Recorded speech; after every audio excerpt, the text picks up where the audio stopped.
Galaxy News Hour live. मुलुकको आर्थिक अवस्था जर्जर बन्दै गएको छ। नेपाल राष्ट्र ब्याङ्कले नै देश मन्दीतर्फ गएको स्वीकारिसक्यो। तथ्याङ्कले ढिलो गरी देखाए पनि निर्वाहको जिन्दगी बाँचिरहेका अधिकांश नेपालीको भान्सामा मन्दीको असर महिनौदेखि परिसकेको हो। तर यति बेला आर्थिक मन्दी र महँगी भन्दा पनि नक्कली भुटानी शरणार्थी प्रकरण नै राष्ट्रिय अन्तर्राष्ट्रिय चासोको विषय बनेको छ। आफ्नै नागरिकलाई नक्कली शरणार्थी बनाएर बेचबिखनमा संलग्न भएको आरोपमा बिचौलिया मात्र होइन, देशको गृहमन्त्री उपप्रधानमन्त्री भइसकेका व्यक्तिसम्म पक्राउ परिसकेका छन्। प्रकरणको लहरोमा अझै धेरै लतारिने अनुमान गरिन थालेको छ।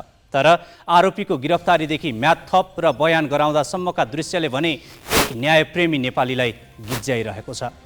अनुसन्धानमा तानिएका उच्च नेताहरूप्रति प्रहरी मात्र होइन, इजलासमा बसेका न्यायाधीशदेखि ढोकामा उभिएका समर्थकको व्यवहारले पनि इमान भएको हरेक नेपालीलाई नमिठो चड्कन हाने झैँ अनुभूति भएको छ।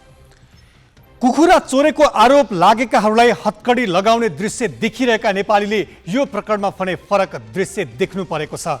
आफ्नै नागरिकलाई नक्कली शरणार्थी बनाएको आरोप लागेकाहरूलाई विगतको हैसियत र पावरको धङधङी भुल्न नसकेकाहरूबाट सम्मानपूर्वक व्यवहार गरिएको छ।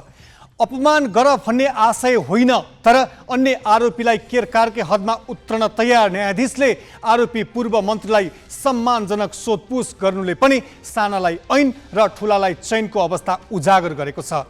यति गम्भीर प्रकरणमा मुछिएर पनि महान बहादुरी गरेर निस्किए झैँ उठाएको टोपबहादुर रायमाझीको हातले धेरै कञ्चटहरू रन्किएका छन्। म्याद थपका लागि आरोपीलाई अदालतमा उपस्थित गराउँदै ढोकामा उभिएर लम्पसार पर्ने कार्यकर्ता समर्थकको चाकडीले पनि हाम्रो चेतना र इमानको स्तर प्रस्ट्याइदिएको छ। पक्राउ पूर्जी जारी नहुँदै फरार हुनेहरूप्रति मौन हुने र नाम मुछिएकाहरूको सामाजिक सञ्जाल मार्फत सुरु भएको बचाउ अभियानले पनि हामी कति न्यायप्रेमी र स्वतन्त्र छौँ भन्ने ऐना देखाइदिएको छ।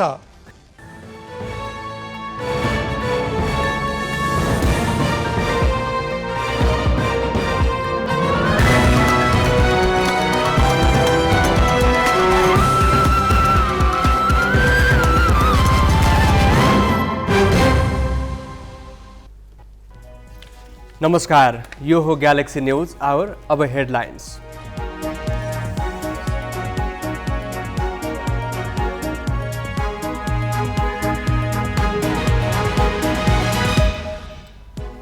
नक्कली शरणार्थी प्रकरणमा पक्राउ परेका पूर्व उपप्रधानमन्त्री रायमाझीलाई 3 दिन हिरासतमा राख्न अदालतको अनुमति। रायमाझी र पूर्व गृहमन्त्री खाँडसँग बयान लिन सुरु।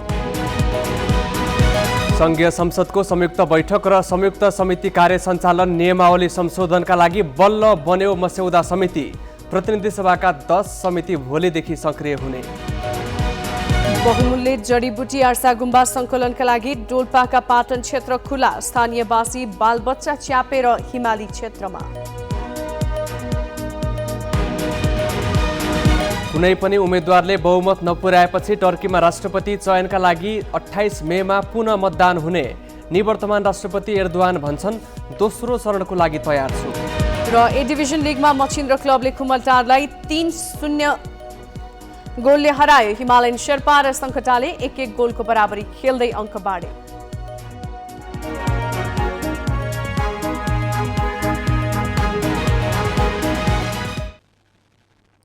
टोपबहादुर रायमाझी नेपाली राजनीतिमा नयाँ नाम होइन। उनी 1.5 दशकको अवधिमा पटक पटक मन्त्री बने, उपप्रधानमन्त्रीको जिम्मेवारीमा पनि रहे। पार्टी फेरिए पनि उनले पदाधिकारी विहीन हुनु परेको छैन। सरकार र पार्टीमा सधैँजसो अवसर पाएका नाताले पनि उनीबाट गैरकानुनी कामको अपेक्षा गर्न मिल्दैन। तर नेपालीहरूलाई नक्कली शरणार्थी बनाएर अमेरिका पठाइदिने भन्दै चलाइएको ठगी धन्दामा संलग्न भएको खुलेपछि प्रहरीले उनलाई पक्राउ गरेको छ। प्रहरीबाट जोगिन भागेर भारतमा पुगेका रायमाझी 11औं दिनमा पक्राउ परेका हुन्। पक्राउ गरेको भोलिपल्ट प्रहरीले उनलाई अदालतमा उपस्थित गराएर हिरासतमा राख्न 3 दिनको म्याद लिएको छ। यो प्रकरणमा पक्राउ पर्ने रायमाझी 13औं व्यक्ति हुन्। उनीहरू विरुद्ध प्रहरीले अनुसन्धान अगाडि बढाइरहँदा ठगीका उजुरी पनि बढ्दै गएका छन्। नेपाली युवालाई नक्कली भुटानी शरणार्थी बनाएर अमेरिका लैजाने भन्दै संगठित ठगी गर्ने गिरोहसँग साठगाँठ गरेको आरोप लागेका पूर्व उपप्रधानमन्त्री एवं एमाले नेता टोप बहादुर रायमाझी आइतबार राति काठमाडौँको बुढा नीलकण्ठबाट पक्राउ परे।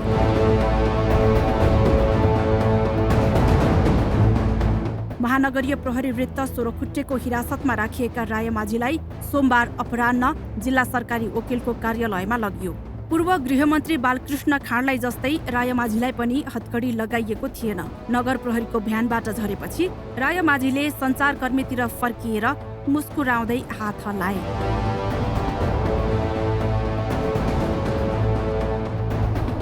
उनलाई सरकारी वकिलको कार्यालयबाट 34 मिनेटपछि निकालियो। त्यतिखेर भने उनको मुहारमा कुनै चमक थिएन, मलिन अनुहारमा बाहिरिए।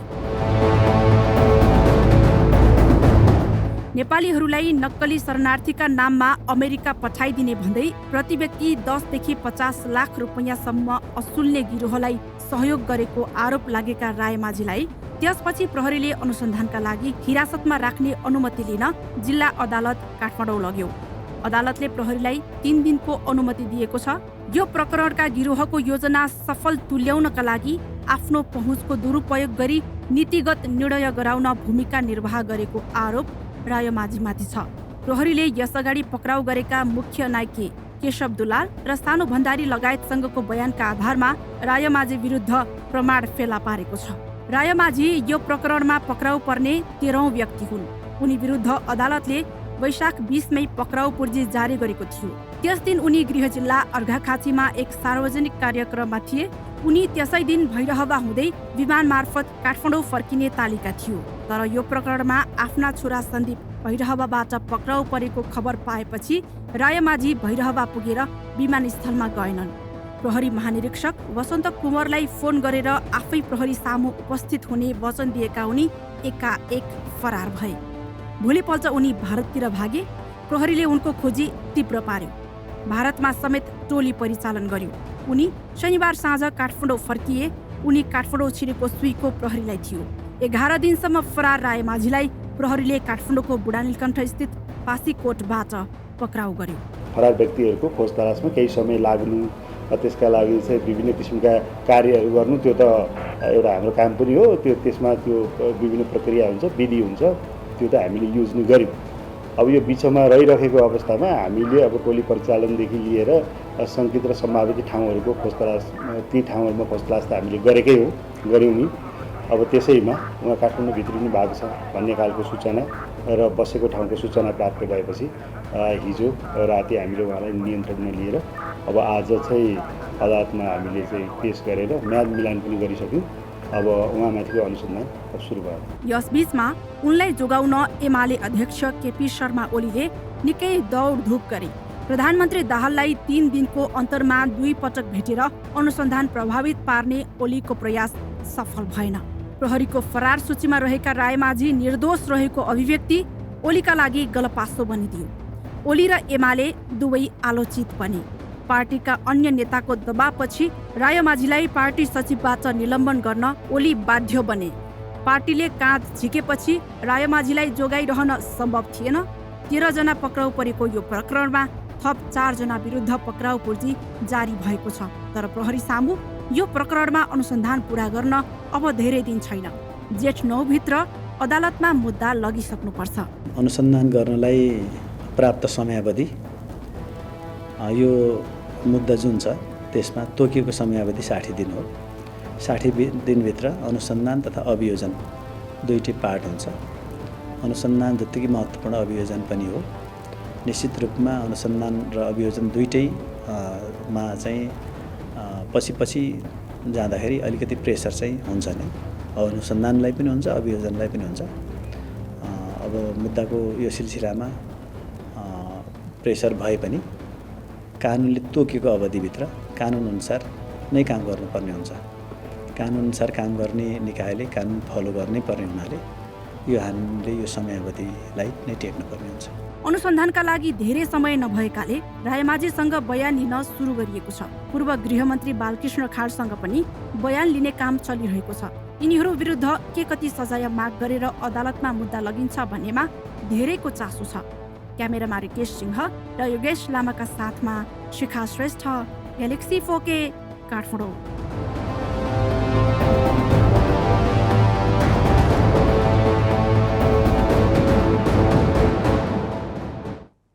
नक्कली भुटानी शरणार्थी प्रकरणमा पक्राउ परेका टोपबहादुर रायमाझी बहालवाला सांसद पनि हुन्। उनी मङ्सिर 4 को निर्वाचनमा अर्घखाँची 1बाट निर्वाचित भएका थिए।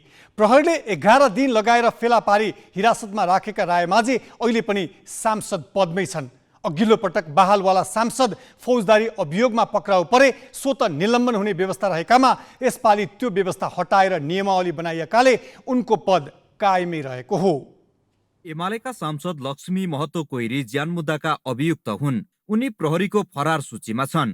प्रहरी प्रधान कार्यालयले शपथको भोलिपल्ट अर्थात् पुस 8 मई कोइरी फरार अभियुक्त भएको जानकारी संसद सचिवालयलाई गराएको थियो। तर त्यति बेला कोइरीलाई निलम्बन गर्न कसैले चासो देखाएन। प्रतिनिधि सभाको बैठकमा काङ्ग्रेस, माओवादी केन्द्र लगायत दलका सांसदले प्रश्न उठाए पनि सभामुख देवराज घिमिरेले सुनेको नसुने झैं गरे। बरु उनले कोइरी बिरामी परेकाले बैठकमा अनुपस्थित भएको भनेपछि संसदमा हंगामा भयो।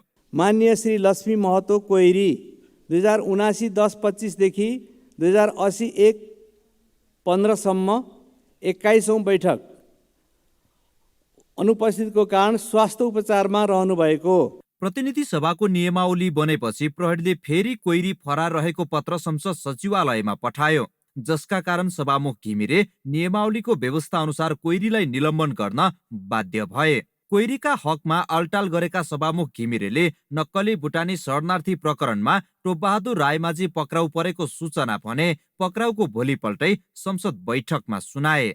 गजेन्द्र बुढाथोकी समेतको जाहेरीले वादी नेपाल सरकार, प्रतिवादी केशव प्रसाद दुलाल समेत भएको ठगी तथा सङ्गठित अपराध सम्बन्धी मुद्दामा अनुसन्धानको क्रममा माननीय टोपबहादुर रायमाझीलाई मिति 2080-1-31 गते राति अन्दाजी 8:25 बजेको समयमा जिल्ला काठमाडौँ बुढा नीलकण्ठ नगरपालिका वार्ड नम्बर 4बाट पक्राउ गरी जिल्ला प्रहरी परिसर टेकुको हिरासतमा राखिएको बेहोरा नेपालको संविधानको धारा 103 को उपधारा 6 बमोजिम जिल्ला प्रहरी परिसर टेकुको चलानी नम्बर 12-273 मिति 2080-2-1 को पत्रबाट सूचना प्राप्त भएको हुँदा प्रतिनिधि सभा नियमावली 2079 को नियम 248 को उपनियम 1 बमोजिम सदनलाई जानकारी गराउँछु। प्रतिनिधि सभा नियमावली 2075 मा फौजदारी अभियोगमा बहालवाला सांसद पक्राउ परेपछि स्वत निलम्बन हुने व्यवस्था थियो। तर अहिलेको नियमावलीमा यो व्यवस्था छैन। आइतबार राति पक्राउ परेका रायमाझी विरुद्ध प्रहरीले अदालतबाट म्याद लिएर अनुसन्धान अघि बढाइसकेको छ। तर उनको सांसद पद भने कायमै छ। नियमावलीको नियम 248 को उपनियम 3 मा व्यवस्था छ। यो नियम बमोजिम निलम्बन हुनका लागि 3 वर्ष वा सोभन्दा बढी कैदको सजाय हुने अवस्थामा वा नैतिक पतन देखिने फौजदारी मुद्दामा अभियोग पत्र दायर भइसकेपछिको अवस्थामा पूर्वपक्षमा छुको लागि पूर्वपक्षको लागि थुनामा रहेकोमा वा अदालतको आदेश बमोजिम पूर्वपक्षका लागि थुनामा बस्नु पर्नेमा थुनामा नबसी फरार भएमा मात्र सांसद पद निलम्बनमा जाने अहिलेको नियमावलीको व्यवस्था हो। रायमाझी अहिले अनुसन्धानका क्रममा हिरासतमा छन्। अन्य अभियुक्तलाई जस्तो प्रहरीले उनको हातमा हतकडी लगाएको छैन। प्रहरी बहालवाला सांसदलाई सल्युट गर्दै कसरी अनुसन्धान अघि बढाउने भन्ने अप्ठ्यारोमा परेको छ। नियमावली निर्माणका क्रममा दलहरूले सांसद जोडिने अपराधमा उदारता अपनाएको परिणामले अहिले यो स्थिति उत्पन्न भएको हो। क्यामेरामा जय तामाङका साथ बासु खड्का, ग्यालेक्सी फोके, काठमाडौँ। नक्कली भुटानी शरणार्थी प्रकरणले राष्ट्रिय राजनीति नै तरङ्गित भइरहेका बेला संसद पनि यसैको वरिपरि घुमिरहेको छ। प्रकरणमा पूर्व उपप्रधानमन्त्री र पूर्व गृहमन्त्री तथा बहालवाला सचिव जोडिएकाले संसदका पछिल्ला बैठकमा यो विषयले नै प्रमुखताका साथ स्थान पाइरहेको छ। प्रतिनिधि सभाको आज बसेको बैठकमा बोल्ने अधिकांश सांसदले निष्पक्ष अनुसन्धान गरी दोषी कसैलाई पनि उम्कन नदिन सरकारको ध्यानाकर्षण गराएका छन्। प्रमुख प्रतिपक्षी नेकपा एमाले बैठकको सुरुवातमै नक्कली भुटानी शरणार्थी प्रकरणमा भइरहेको छानबिनको विषयमा संसदमा जानकारी गराउन माग गर्यो। एमाले सांसद ठाकुर गैरेले जघन्य अपराधको विषयमा के कस्तो अनुसन्धान भइरहेको छ भन्ने जानकारी गराउन सरकारको ध्यानाकर्षण गराए। उनले संसदलाई जानकारी गराउन गरिएको आल्टालले अनुसन्धान निष्पक्ष हुनेमा आशंका पैदा भएको भने म माननीय सभामुखज्यूको गम्भीर ध्यानाकर्षण गर्न चाहन्छु र भन्न चाहन्छु, यस्तो जघन्य विषयमा, यस्तो अपराधजन्य विषयमा आजसम्म सरकारले यो सार्वभौम सदनलाई आएर यस्तो भएको छ, यति प्रगति भएको छ, हामी यो गर्दैछौँ भनेर भन्न के कारणले चाहिँ समस्या भइरहेको छ। आज देशव्यापी रूपमा यो भ्रष्टाचारका विरुद्धमा सिङ्गो देश आन्दोलित छ, अन्तर्राष्ट्रिय जगतको ध्यानाकर्षण भएको छ, संसद चलिराखेको छ र सरकारले अहिले पनि यसको अनुसन्धानमा ढिलासुस्ती आलटाल गरिरहेको छ र जनतालाई यसको निष्पक्ष छानबिन हुन्छ भन्ने कुरामा विश्वास छैन, कारबाही छैन। बैठकमा सत्तारूढ दलका सांसदले नक्कली शरणार्थीका नाममा नेपाली युवालाई अमेरिका पठाइदिने नाममा भएको ठगीलाई देशद्रोह भने उनीहरूले गहिरो अनुसन्धान गरी दोषी सबैलाई कारबाहीको दायरामा ल्याउन माग त गरे नै नेकपा एमाले अन्य प्रकरणमा पनि छानबिनको माग गरेकोमा शरणार्थी प्रकरणलाई विषयान्तरण गराउन खोजेको आरोप लगाए। भ्रष्टाचारका बारेमा सिङ्गै देश र अन्तर्राष्ट्रिय जगत बहसमा छ। म सम्माननीय सभामुख मार्फत सबै मान्य सदस्य र सिङ्गो देशलाई के अपिल गर्न चाहन्छु भने अहिले मानव तस्कर सहित जोडिएको विषय अगाडि आएको छ। सम्पूर्ण रूपमा देश यसमा केन्द्रित भएर यो विषयलाई निष्कर्षमा पुर्याइनुपर्छ, त्यसपछि क्रमशः अरू विषयहरूमा जानुपर्छ, न कि विषयलाई विषयान्तर गर्ने र यो विषयलाई कमजोर पार्नका लागि अरू विषयहरू उठाउनु भनेको अन्ततः भ्रष्टाचारलाई नै मद्दत पुर्याउने हो। त्यसैले अहिले चलिराखेको मानव तस्कर सहितको यो विषयलाई निष्कर्षमा पुर्याएर थप फाइलहरू खोल्ने दिशामा सरकार जाओस्। सर्वाधिक चर्चाको विषय रहेको यो नक्कली भुटानी शरणार्थीको जुन प्रकरण छ, यसलाई यो सामान्य भ्रष्टाचार हो भन्ने भाष्य निर्माण गर्न खोज्दैछ। त्यसैले यो सामान्य भ्रष्टाचार होइन, यो देशद्रोह हो। यसले आज सबै राजनीति वृत्तमा एउटा अविश्वासको वातावरण सिर्जना गरेको छ र यसलाई त्यही रूपमा लिई यो राष्ट्रद्रोह हो। त्यही रूपमा लिई यसलाई मलाई लाग्छ दोषीलाई कानुनी कठघरामा ल्याउनको लागि सरकारवाला पक्षले तपाईको सक्रियतापूर्वक ध्यान दिनुपर्ने आवश्यकता देखिन्छ। राष्ट्रिय स्वतन्त्र पार्टी रासपाले नेपाली नागरिकलाई नक्कली भुटानी शरणार्थी बनाएर अमेरिका पठाउने प्रकरणका सम्बन्धमा संसदबाट खेद प्रस्ताव पारित गर्न प्रस्ताव गर्यो। नक्कली भुटानी शरणार्थीको विषयमा जुन घटना आएको छ, यसले नेपाली राजनीतिलाई जति लज्जित बनाएको छ, म सम्माननीय सभामुख मार्फत नेपाल सरकारका गृहमन्त्रीलाई संसदमा आएर त्यो घटनाको छानबिन कहाँ पुगेको छ जवाफ दिन हुन अनुरोध गर्दछु र नेपाल राष्ट्रको लागि म सम्माननीय सभामुख मार्फत नेपाल सरकारलाई यो घटनाप्रति लज्जा बोध गरेर खेद प्रस्ताव पास गर्न अनुरोध गर्छु। रासपाकै सांसदले भ्रष्टाचार र ठगीका आरोपीले मोबाइल फर्मेट गर्ने मौका किन पाइरहेका छन् भनेर प्रश्न गरे। प्रहरीको अनुसन्धानका क्रममा तत्कालीन गृह सचिव टेकनारायण पाण्डेले मोबाइल फर्मेट गरेको खुलेपछि संसदमा यो प्रश्न उठेको हो। शरणार्थी प्रकरणमा नेपाली कांग्रेसका सभापति शेरबहादुर देउबाकी पत्नी एवं सांसद आर्जु राणाको नाम समेत जोडिएको छ। उनको अडियो नै सार्वजनिक भएको छ, तर आर्जुले भने यो प्रकरणमा जोडेर आफ्नो चरित्रको बलात्कार गरिएको गुनासो गर्दै अडियो आफ्नो भएको प्रमाणित गरेर देखाउन चुनौती दिएकी छन्। अडियोको वैधता जाँचेर त्यसको रिपोर्ट चाँडो सार्वजनिक गर्न सरकारको ध्यानाकर्षण गराएकी छन्। भुटानी शरणार्थी प्रक्रियामा इन्भल्भमेन्ट भनेर बनाएको फेक अडियो मैले फोरेन्सिक टेस्टको लागि सिबिआई र साइबर क्राइम सेलमा दिएको थिएँ। आज त्यो दर्ता गर्न पनि मानिएको थिएन। यहाँ साथीहरूले विश्वास गर्नुहुन्न होला, सत्तापक्षको यत्रो ठुलो नेताको श्रीमती भनेर 3 घन्टा लाग्यो त्यो दर्ता गराउन र त्यसको पनि म जवाब गृह मन्त्रालयबाट सिक गर्न चाहन्छु। किन यो अलमल किन थियो त्यो दर्ता गर्न र 6 दिन हुँदा पनि यो फेक हो कि होइन भनेर किन बताउन सकेको छैन। र अरू जस्तै म त झनै आतुर छु, किन फेक अडियो मेरो मात्रै बनेको होइन, अरूहरूको पनि बनेको छ, तर नाम मेरो मात्रै उच्चारण किन हुन्छ? मलाई साँच्चै भन्ने हो भने एज अ वुमन यो एउटा क्यारेक्टर असासिनेसन होइन, this is a rape of my character. नक्कली भुटानी शरणार्थी प्रकरणमा पहुँचवाला नेताको नाम बाहिर आइरहेका बेला बाग्लिएको प्रमुख 3 दलका शीर्ष नेताको भेटघाटलाई लिएर पनि संसदमा प्रश्न उठेको छ। अंगराज न्यौपाने, ग्यालेक्सी फोके, काठमाडौँ। अब केही न्युज संक्षेपमा। लुम्बिनी प्रदेश सरकारमा मन्त्री नियुक्त भएको 17 दिनपछि माओवादी केन्द्रका धनबहादुर मास्केको जिम्मेवारी तोकिएको छ। उनलाई मुख्यमन्त्री डिल्लीबहादुर चौधरीले आर्थिक मामिला मन्त्रालयको जिम्मेवारी दिएका हुन्। मास्केसँगै नागरिक उन्मुक्ति पार्टीबाट मन्त्री बनेका धर्मबहादुर चौधरी र लोकतान्त्रिक समाजवादी पार्टीका सन्तोष कुमार पाण्डेको भने अझै जिम्मेवारी तोकिएको छैन। आगामी आर्थिक वर्षको बजेट बनाउने समय घर्किँदै जाँदा आर्थिक मामिला मन्त्रालय नै मन्त्रीविहीन थियो। केही दिनभित्र बाँकी मन्त्रीको जिम्मेवारी र सरकार विस्तारको काम अघि बढ्ने सरकारका प्रवक्ता सन्तोष कुमार पाण्डेले जानकारी दिए। सरकारको नेतृत्व गरिरहेको दल नेपाली काङ्ग्रेसले 4, माओवादी केन्द्रले 3 र अन्य 6वटा साना दललाई एक-एकवटा मन्त्रालय दिने गरी दलबीच सहमति बनेको छ। सरकारलाई समर्थन गरेको दल र पार्टीभित्र मन्त्रीको आकाङ्क्षी धेरै भएपछि मन्त्रालय थप्ने तयारी पनि भएको छ। गत वैशाख 14 गते मुख्यमन्त्री नियुक्त भएका डिल्ली बहादुर चौधरीले 15 गते मन्त्री परिषद विस्तार गरेका थिए। 87 सदस्यीय प्रदेशसभामा 8 राजनीतिक दल र 1 स्वतन्त्र गरी 53 सांसदको प्रस्तावमा चौधरी मुख्यमन्त्री बनेका थिए।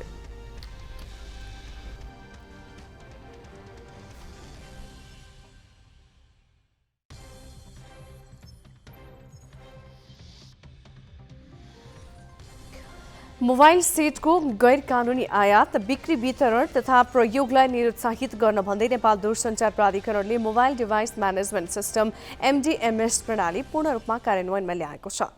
प्राधिकरणले लामो समयको तयारी पश्चात MDMS प्रणाली लागू गरेको हो। प्राधिकरणले यसअघि पुष 15 देखि MDMS प्रणाली पूर्ण रूपमा कार्यान्वयनको तयारी गरेकामा प्रधानमन्त्री पुष्पकमल दाहालको निर्देशनका कारण रोकिएको थियो। MDMS प्रणाली अनुसार नेपालमा दर्ता नभएका मोबाइल फोन आजदेखि सञ्चालनमा आउँदैनन्। प्राधिकरणले गैरकानुनी बिक्री वितरणलाई रोक्न भनी MDMS प्रणाली भदौ 30 मा सुरु गरेको थियो। प्राधिकरणले आफूले किन्ने मोबाइल प्रणालीमा दर्ता भए नभएको यकिन गर्न ग्राहकलाई आग्रह गरेको छ। यस्तै व्यापारीलाई पनि दर्ता भएका मोबाइल मात्र बेच्न भनेको छ।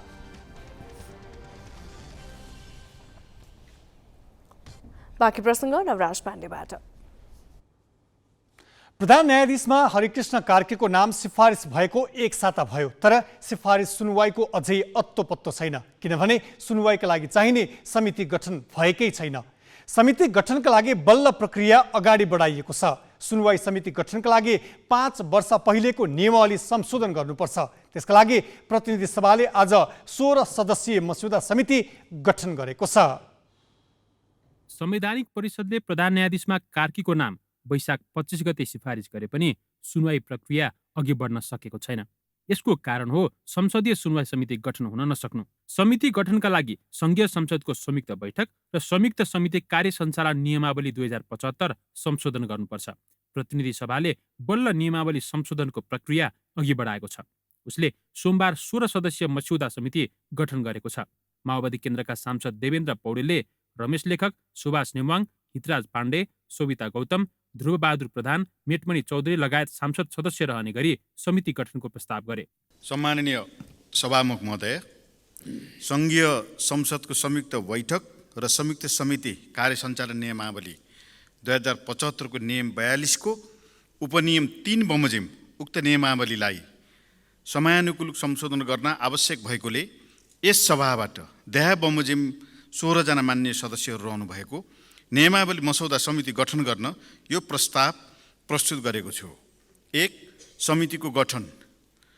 यस प्रस्ताव बमोजिम समिति गठनको नाम संघीय संसदको संयुक्त बैठक र संयुक्त समिति कार्य सञ्चालन नियमावली संशोधन मसौदा समिति रहेको छ। सांसद पौडेलको प्रस्तावप्रति काङ्ग्रेस र एमालेका सांसदले समर्थन जनाए। समिति गठनको प्रस्ताव बैठकको सर्वसम्मतिले पारित भयो। संघीय संसदको संयुक्त बैठक र संयुक्त समिति कार्य सञ्चालन नियमावली संशोधन मसौदा समिति गठन गरियोस् भन्ने प्रस्तावलाई निर्णयार्थ प्रस्तुत गर्दछु।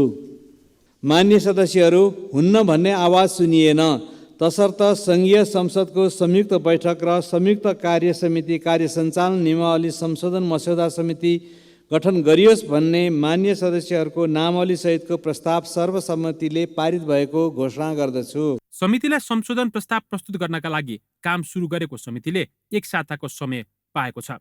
संघीय संसदमा 2 वटा संयुक्त समिति हुन्छन्। नियमावली संशोधन नभएकाले संसदीय सुनवाई र राज्यका निर्देशक सिद्धान्त, नीति र दायित्वको कार्यान्वयन अनुगमन तथा मूल्याङ्कन समिति गठन हुन सकेका छैनन्।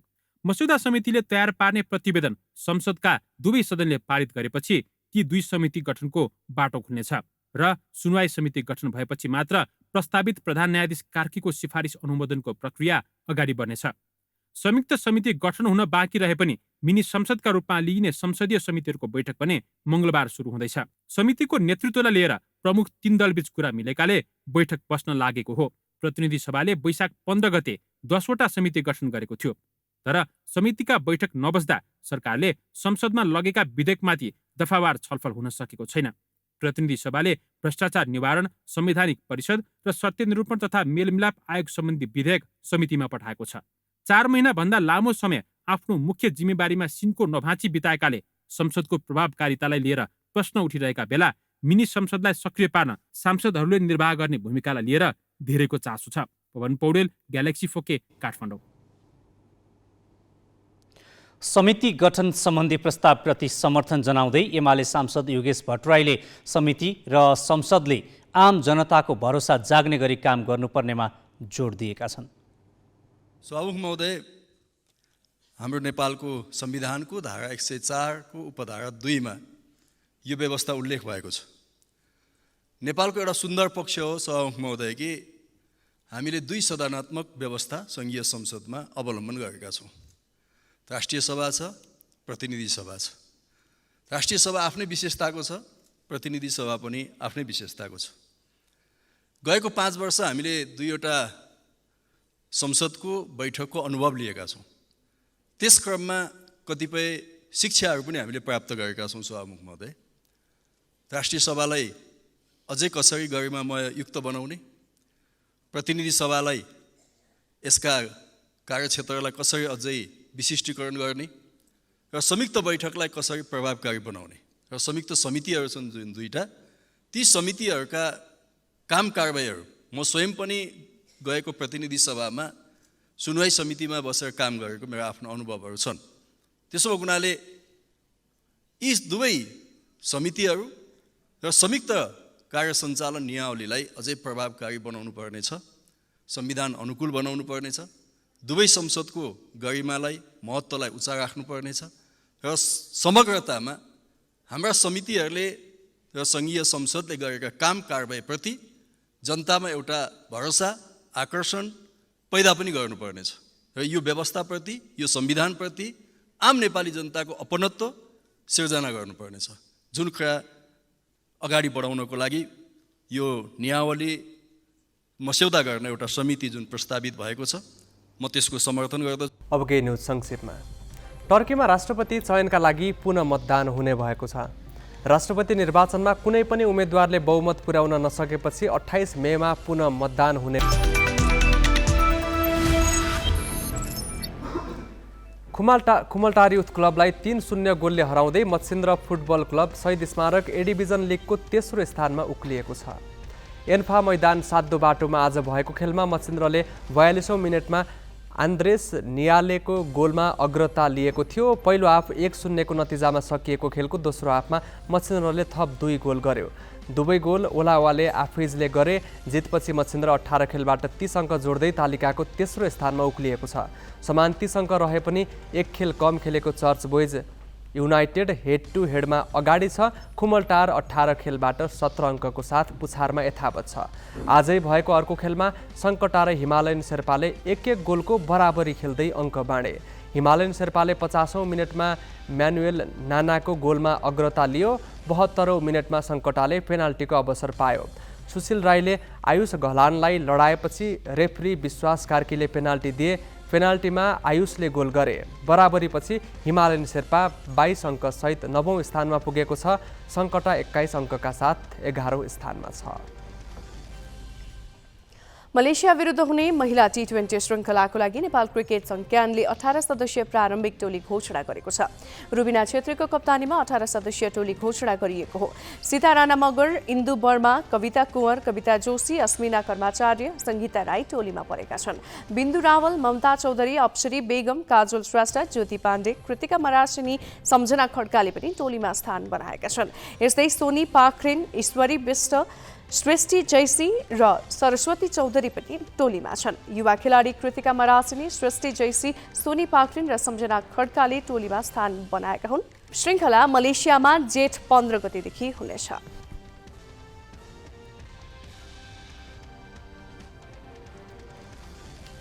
सेन्ट्रल एसियन भलिबल एसोसिएसन कावा महिला च्यालेन्ज कप प्रतियोगिताको तयारी पूरा भएको नेपाल भलिबल सङ्घले जनाएको छ। जेठ 8 देखि 14 गतेसम्म राष्ट्रिय खेलकुद परिषदको त्रिपुरेश्वर स्थित कवर्ड हलमा हुने प्रतियोगितामा नेपाल, भारत, श्रीलङ्का, बङ्गलादेश, मालदिभ्स, काजाखस्तान, किर्गिस्तान र उज्बेकिस्तानले प्रतिस्पर्धा गर्नेछन्। प्रतिस्पर्धी राष्ट्रलाई 2 समूहमा विभाजन गरिएको छ। नेपाल रहेको समूह ए मा भारत, बङ्गलादेश र किर्गिस्तान छन्। समूह बी मा श्रीलङ्का, मालदिभ्स, काजाखस्तान र उज्बेकिस्तान छन्। प्रतियोगिता सञ्चालन गर्न 2 करोड 71 लाख रुपैयाँ खर्च हुने आयोजकको अनुमान छ।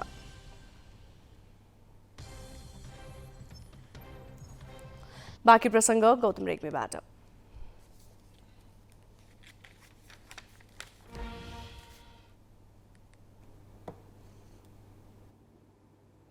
प्रधानमन्त्री पुष्पकमल दाहाल सोमबार माओवादी केन्द्र निकट कर्मचारी संगठनले राष्ट्र ब्याङ्कमा गरेको कार्यक्रममा सहभागी भए। त्यहाँ उनले नक्कली शरणार्थी प्रकरणको अनुसन्धानलाई लक्षित गर्दै सरकार भ्रष्टाचार विरुद्ध गम्भीर रूपमा लागेको र समर्थनले ऊर्जा मिलेको भने। उनले व्यापार घाटा घट्न नसक्नु र रोजगारीका लागि युवाहरूको विदेश पलायन बढ्नुमा सरकारी नीति, योजना र कार्यक्रममा खोट औँल्याएका छन्। उनले ब्याङ्किङ क्षेत्रको स्रोत साधनमा सीमित व्यक्ति र घरानाको हालिमुहाली रहेकाले देशमा उत्पादन बढ्न नसकेको भन्दै यसतर्फ राष्ट्र ब्याङ्कको ध्यानाकर्षण समेत गराएका छन्। सरकार भ्रष्टाचार विरुद्ध गम्भीर रूपमा लागेको छ। यो कुरा पछिल्ला केही कार्यवाहीहरूबाट प्रष्ट भइ पनि सकेको छ। भ्रष्टाचारीहरूलाई कारबाही गर्ने दिशामा सरकारले चालेको कदमप्रति आम जनता, बौद्धिक समुदाय र विभिन्न माध्यमबाट प्राप्त भइरहेको समर्थन र एकबद्धताका लागि म सबैप्रति हार्दिक आभार प्रकट गर्न चाहन्छु। त्यसबाट प्राप्त ऊर्जाले अझ थप शक्तिका साथ सुशासनमा अघि बढ्न प्रेरणा मिलेको छ। देशमा अन्य क्षेत्रमा केही प्रगति भए तापनि उत्पादन र रोजगारी वृद्धितर्फ हामीले प्रगति गर्न अझै सकेका छैनौँ। यसैको फलस्वरूप उपभोग्य वस्तुहरूको ठुलो मात्रामा आयात गर्नु परेकोले व्यापार घाटा चुलिँदै गएको छ। त्यसै गरी रोजगारीको खोजीमा प्रतिदिन ठुलो सङ्ख्यामा नेपाली युवाहरू विदेशिनु परेको अवस्था छ। यसो हुनमा हाम्रो नीति, योजना र कार्यक्रम तथा तिनको कार्यान्वयन प्रभावकारी हुन नसक्नु प्रमुख कारण हो भन्न हामीले अप्ठ्यारो मान्न हुँदैन। यस अवस्थालाई मनन गरी अब हामीले हाम्रा नीति, योजना र कार्यक्रममा पुनरावलोकन गर्नुपर्ने देखिएको छ र प्रभावकारी हुन नसकेका कतिपय कार्यक्रमहरूलाई खारेज गरेर नयाँ कार्यक्रम कार्यान्वयनतर्फ लाग्न आवश्यक छ र सरकार त्यसै दिशातिर अगाडि बढ्दैछ।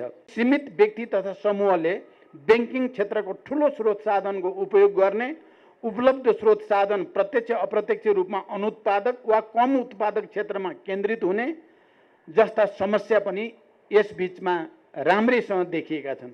अहिले अर्थतन्त्रमा समस्या देखिनुमा यस्तै अनपेक्षित क्रियाकलाप पनि धेरै हदसम्म जिम्मेवार रहेका छन्।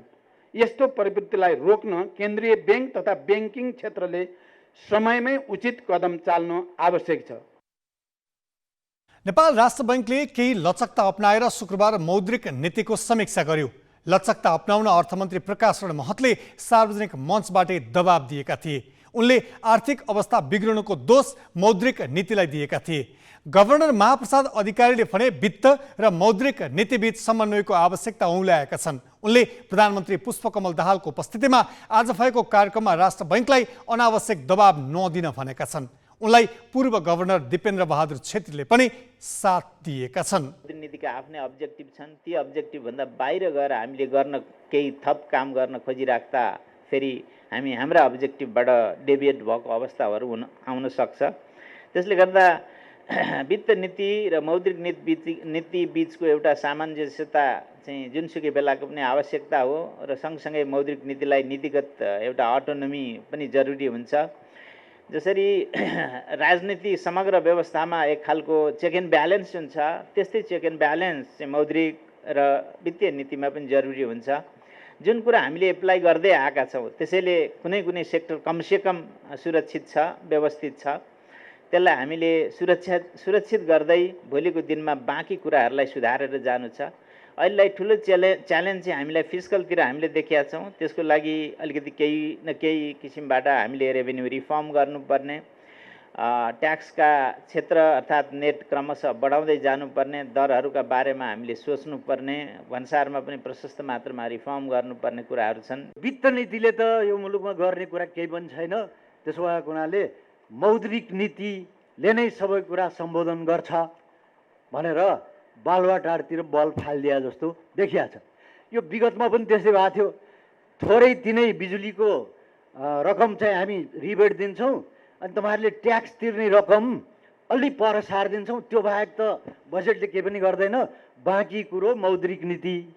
अनि हामी पनि हो ठिकै हो, मुलुक त विकास गर्नु पर्यो भनेर पहिले यो भन्दा अगाडिको उसमा मौद्रिक नीतिमा अलि लचकता साथ केही रकम पुनर्कर्जा उद्यम व्यवसायलाई सञ्चालन गर्ने भनेर दियौँ। त्यसको 6 महिनापछि राष्ट्र ब्याङ्कमा लाई पनि दाँतमा ढुङ्गा लाए जस्तो भयो। व्यापार घाटा बढेर गइदियो, विदेशी विनिमयको सञ्चित घटेर आउँदै गरे उहाँले समस्या पर्यो है भन्ने भएपछि अब उहाँहरूले त्यो सबै कुरा सुन्ने तर कार्यक्रममा ल्याउँदाखेरि खै यो गर्ने कि नगर्ने भन्ने रूपमा चाहिँ रहेको जस्तो बुझिँदो रहेछ है। अनि यो मौद्रिक नीतिको एउटा राम्रो भाष्य चाहिँ गएको सालदेखि सुरु भएको छ क्या, सजगतापूर्ण कसिलो मौद्रिक नीति भनेर ल्याइयो है। अब यसलाई त गाह्रो पर्ने भयो भन्ने भएपछि यो सजगतापूर्ण खुकुलो मौद्रिक नीति अपनाएका छौँ भनेर आइरहेछ। अब यो पनि के भने व्यवहारिक नीति हो। अब यसलाई बजेटले साँच्चै नै सम्बोधन गर्नको निमित्त केही छैन भन्ने कुरो मैले मान्दिनँ। सामान्य प्रधानमन्त्रीजी हुनुभएको हुनाले म के भन्छु भने नि, यो वित्त नीतिले सानातिना घरेलु उद्योगहरू, साना व्यवसायहरूलाई प्रश्रय दिनको निमित्त केही अभियान चाल्नु पर्यो। बहुमूल्य जडीबुटी यार्सा गुम्बा सङ्कलनका लागि डोल्पाका पाटन क्षेत्र खुला गरिएको छ। उच्च हिमाली पुकी पाटनमा पाइने बहुमूल्य जडीबुटी सङ्कलनको सिजन सुरु भएसँगै जिल्लाका 100 भन्दा बढी पाटन स्थानीयका लागि खुला गरिएको हो। डोल्पावासीको मुख्य आम्दानीको स्रोत यार्सा गुम्बा सङ्कलनका लागि डोल्पाका पाटन क्षेत्र वर्षेनी वैशाख अन्तिमदेखि मध्य असारसम्म खुल्ला गरिँदै आइएको छ। समुद्री सतहबाट 3000 देखि 4600 मिटरको उचाइमा पाइने यार्सा गुम्बा सङ्कलनका लागि डोल्पा र छिमेकी जिल्लाका नागरिक उच्च हिमाली बुकी पाटन पुगेका छन्। लाखौं कमाउने आशामा स्थानीयवासी बन्दोबस्तीका सामान सहित हिमाली क्षेत्र पाटन पुगेका हुन्। जतिसक्दो आफ्नै लगानी गरेर आफ्नै खान खर्च सबै लिएर खाएर त्यो सङ्कलन गरी आउँदाखेरि अब भोलि केही बेरोजी आउँदैन कि जति पनि यदि त्यसैमा म्यानेजमेन्ट हुन्छ भन्ने हाम्रो मान्यता। घोडामा खाद्यान्न ओसारेर ससाना बालबालिका सहित जाजरकोट, रुकुम, जुम्ला र डोल्पाका स्थानीय बासिन्दा डोल्पाका पाटनहरूमा पुगेका छन्। हिमाली बुकी पाटनमा कतै खोर बनाएर, कतै पाल टाँगेर त कतै ओडारमै बसेर भए पनि उनीहरू यार्सा गुम्बा खोजीमा जुटेका छन्। वैशाखमा परेको हिउँले पाटन ढाकेको छ, तर पैसाको सपना बोकेर डोल्पाली गाउँ नै रित्तो पारेर यार्सा टिप्न पाटनतिर लागेका हुन्। एक महिनामा पर एक व्यक्तिले चाहिँ तपाईँको कम्तीमा पनि 40-50 हजार कमाउँछ। त्यो रिसियोले पनि जान्छ मान्छे होइन। अनि अर्को के हुन्छ भन्दा तपाईँको अब किन भन्दा सुख छ नि त, यो खोज्नलाई पैसा कमाउनलाई एकदमै सुख छ, सजिलो छ नि। डोल्पामा सेफ होक्सुन्डो राष्ट्रिय निकुञ्ज अन्तर्गत मध्यवर्ती क्षेत्रका सामुदायिक वन र डिभिजन वन कार्यालय अन्तर्गत सामुदायिक वन छन्। सर्वदलीय निर्णय अनुसार जेठ 1 गते जिल्लाभरका यार्सा पाटन खुल्ला गर्ने भनिए पनि सेफ होक्सुन्डो राष्ट्रिय निकुञ्ज अन्तर्गत मध्यवर्ती क्षेत्रका सामुदायिक वन मात्रै खुल्ला गरिएका छन्। जगदुल्ला, काकारा, टाङटुङ्गे लगायतका दर्जन भन्दा बढी पाटन खुलेको र 1 महिनासम्म स्थानीयले पाटनमा बसेर यार्सा गुम्बा सङ्कलन गर्न पाउने निकुञ्जले जनाएको छ। जेठको 1 गतेदेखि 30 दिनको लागि 1 महिनाको लागि चाहिँ हामीले सेफ होक्सुन्डो राष्ट्रिय निकुञ्जले चाहिँ यार्सा पाटनहरू सर्वसाधारणको लागि खुला गर्ने चाहिँ निर्णय गरेको छ। त्यही हिसाबले हामीले हेऱ्यो भने बाह्य जिल्लाको सङ्ख्या त्यति उत्साहप्रद छैन।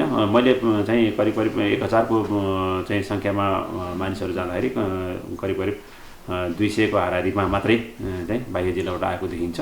मध्यवर्ती क्षेत्रका सामुदायिक वन र निकुञ्जको कोर क्षेत्रमा यार्सा गुम्बा सङ्कलनको लागि 3 खाले दस्तुर तिरेपछि मात्रै यार्सा गुम्बा सङ्कलन गर्न पाइन्छ। निकुञ्ज तथा मध्यवर्ती क्षेत्रका लागि 500, डोल्पा जिल्लाभित्रका बासिन्दालाई 2000 र डोल्पा बाहिरकालाई 3000 पाटन प्रवेश शुल्क तोकिएको छ। कर्मचारीहरू जाँदा पनि त्यहाँ हिउँले गर्दा पाटन खुलेको अवस्था देखिएन। त्यसले गर्दा हामीले चाहिँ 1 गतेबाट खुलाउने भने तापनि आखिर चाहिँ हिउँ पग्लिसकेपछि 10 गते गए पनि 15 गते गए पनि उहाँहरूको चाहिँ आफ्नो चाहिँ अवस्था अनुसार सिचुएसन अनुसार र चाहिँ यार्सा चाहिँ हिउँ पक्लेको कन्डिसन अनुसार चाहिँ उहाँहरूले चाहिँ जतिखेर पनि जान सक्नुहुन्छ। कोरोना महामारी भन्दा पहिला डोल्पाका पाटनहरूमा 50,000 भन्दा धेरै मानिस यार्सा गुम्बा सङ्कलन गर्न आउने गरेका थिए। तर यो वर्ष भने बाहिर जिल्लाका मानिस आएका छैनन्। यार्सा गुम्बा सङ्कलन गर्नेहरूबाट सरकारले राजस्व पनि राम्रो उठाउने गरेको छ। अघिल्लो वर्ष डोल्पाबाट 200 किलो भन्दा बढी यार्सा निर्यात भएको थियो। प्रतिगोटा यार्साको मूल्य 500 रुपियाँदेखि 3000 रुपियाँसम्म पर्छ।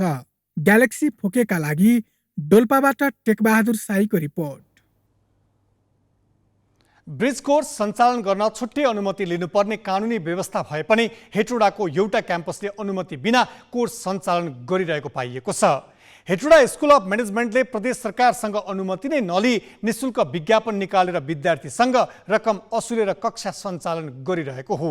शैक्षिक परामर्श सेवा तथा भाषा शिक्षण निर्देशिका 2079 मा ब्रिज कोर्स सञ्चालनका लागि सामाजिक विकास मन्त्रालयको अनुमति लिनुपर्ने स्पष्ट व्यवस्था छ। सो व्यवस्थालाई लत्याएर हेटौडा स्कुल अफ म्यानेजमेन्टले एसई दिएर बसेका 200 विद्यार्थीलाई ब्रिज कोर्स पढाइरहेको हो। क्याम्पसले केही दिन अघि निशुल्क ब्रिज कोर्सको विज्ञापन गर्यो।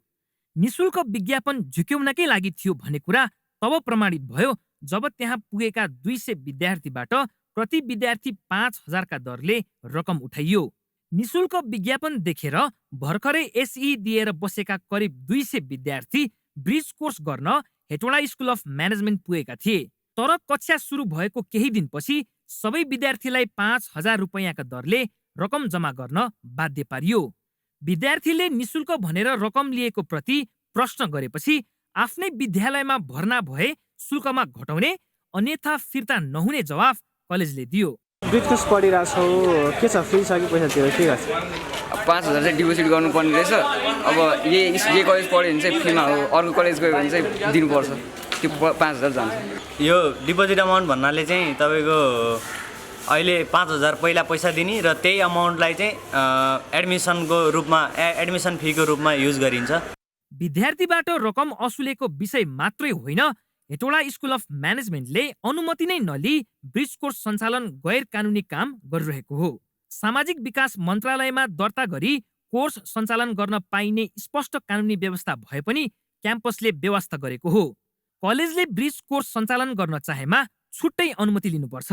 तर अनुमति नै नलिई ब्रिज कोर्स सञ्चालन गरेको जानकारी पछि सामाजिक विकास मन्त्रालयले पनि आवश्यक कारबाही अघि बढाउने बताएको छ।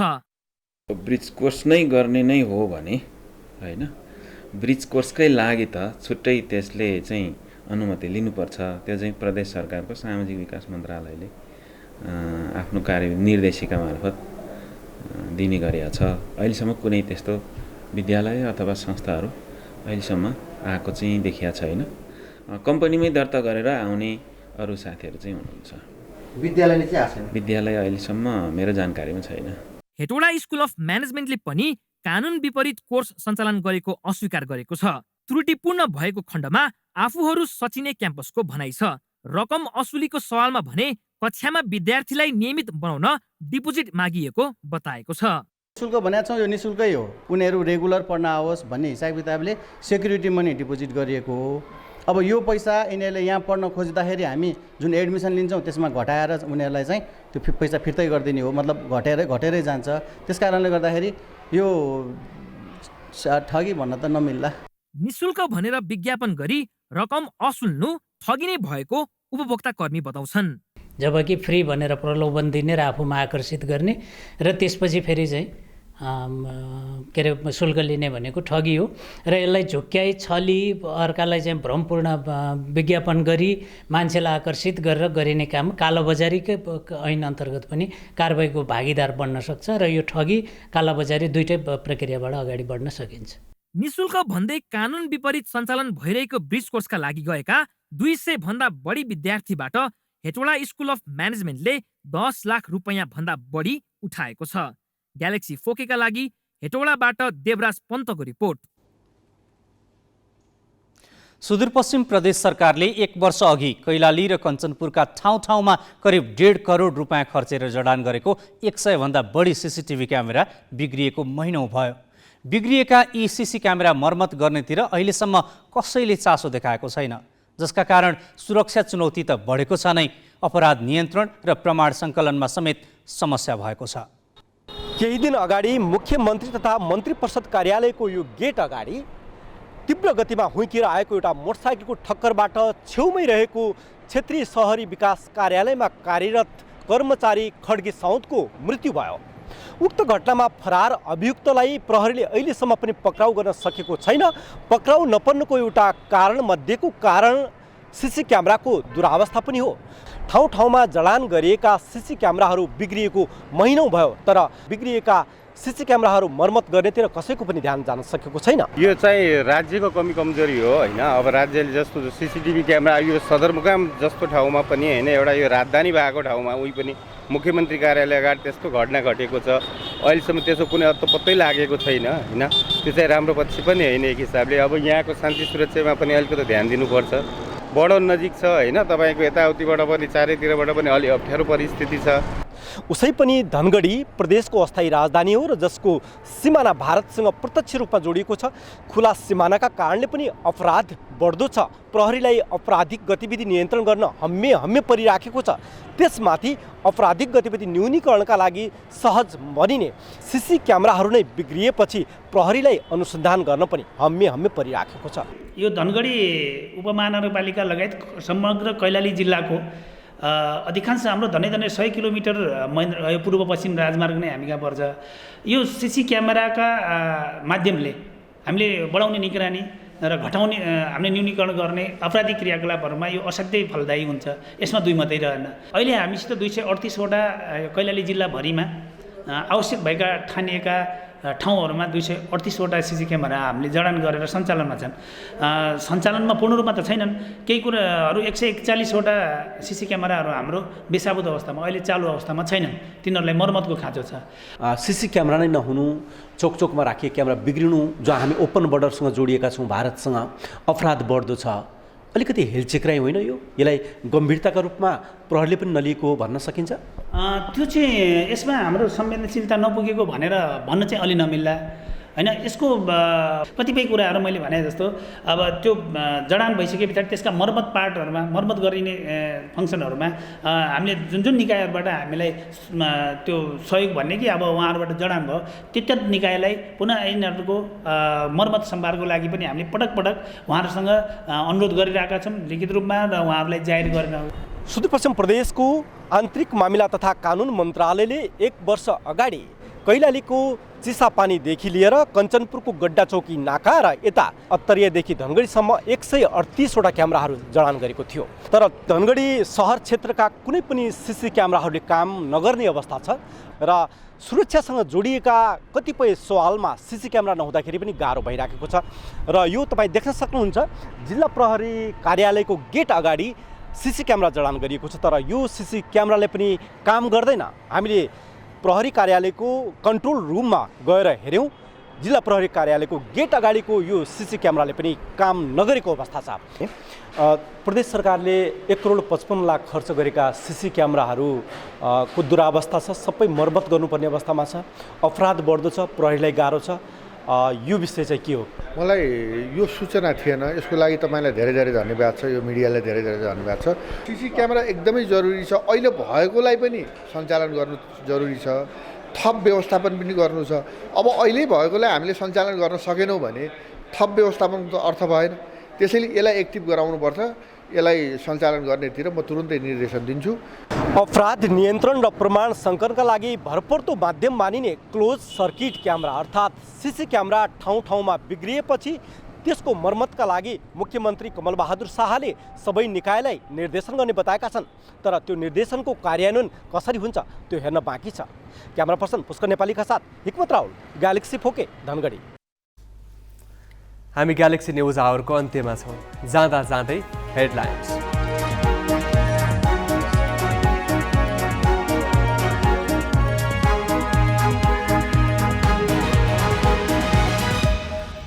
नक्कली शरणार्थी प्रकरणमा पक्राउ परेका पूर्व उपप्रधानमन्त्री रायमाझीलाई 3 दिन हिरासतमा राख्न अदालतको अनुमति। रायमाझी र पूर्व गृहमन्त्री खाँडसँग बयान लिन सुरु।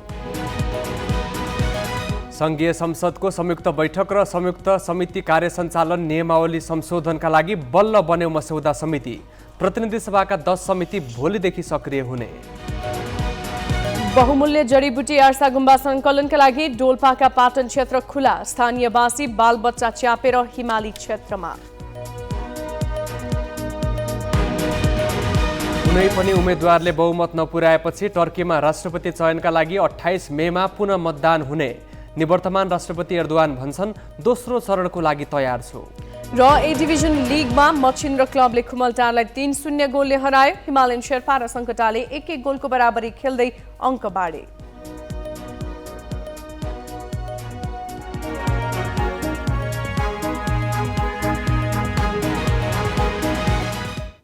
आजलाई ग्यालेक्सी न्युज आवर सकियो। नमस्ते।